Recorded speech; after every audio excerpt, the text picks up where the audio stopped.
C'est désormais connu de tous, Thomas Boni Yayi, l'ancien chef de l'État, a pris les rênes de son parti, les démocrates, à l'issue du premier congrès ordinaire tenu ce week-end à Parakou. Éric Rondeté a donc été déchargé de cette responsabilité. Le point qui rassemble est certes les élections générales de 2026 qu'il faut remporter, mais selon des analystes politiques, cela présage d'un malaise au sein du parti. Ce qui s'est passé à Parakou, c'est vrai, a montré la suprématie de Boni Yayi, mais la suite serait peut-être très difficile à gérer.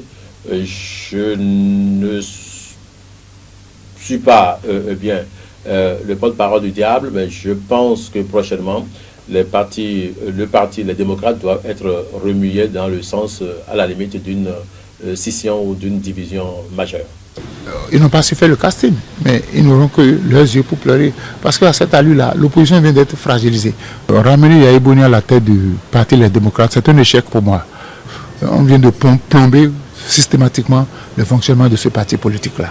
Ce regain d'activité politique de Thomas Boni Yayi, alors que ses relations avec le chef de l'État Patrice Talon à ce jour ne sont pas apaisées, ne serait pas anodin. Il est à craindre une relance des embrouilles entre les deux hommes politiques. C'est plutôt l'expression des mains invisibles qui a fait émerger en surface Boni Yayi.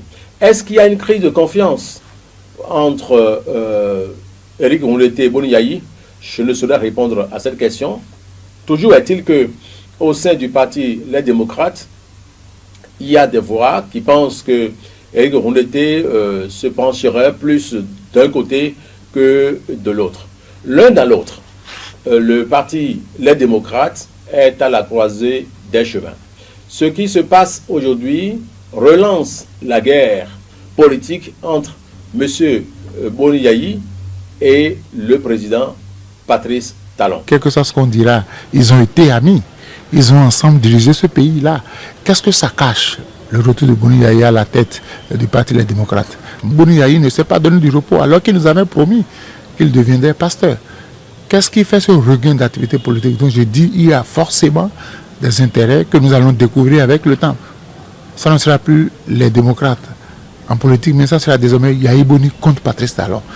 Entre-temps, la politique les a opposés. C'est tellement que, ce titre qui va porter chef de l'office de l'opposition aiderait les deux à se réconcilier pour que le Bénin ait la paix. Parce que si le Bénin doit être un pays de paix, si tout doit se passer correctement au Bénin, il faut que ces deux hommes-là s'entendent. À environ 3 ans des élections générales de 2026, ce qu'il convient d'appeler l'événement de Parakou apporte une nouvelle intensité à la politique nationale. La tâche s'annonce rude en ce qui concerne la désignation du candidat de l'opposition pour la présidentielle de 2026. Regardez bien au niveau du parti Les Démocrates en 2021. Boni Yayi était le président d'honneur. Regardez toute la difficulté que ce parti-là a eue pour choisir son candidat. Donc je dis, c'est vrai que Yayi, il est populaire, il est connu de tout le monde, mais en matière de stratégie, de choix de candidat, Yayi n'a pas les moyens. Au vu de ce qui s'est passé à Parakou, il est désormais improbable pour M. Éric Rondeté d'être le candidat du parti Les Démocrates à la présidentielle de 2026. Et vu la configuration du bureau, un bureau à écrasante majorité favorable à Boni Yayi, Éric Rondeté, les siens sont totalement réduits en minorité et donc les décisions futures seront totalement contrôlées par Boni Yayi et ceux qui sont acquis à sa cause.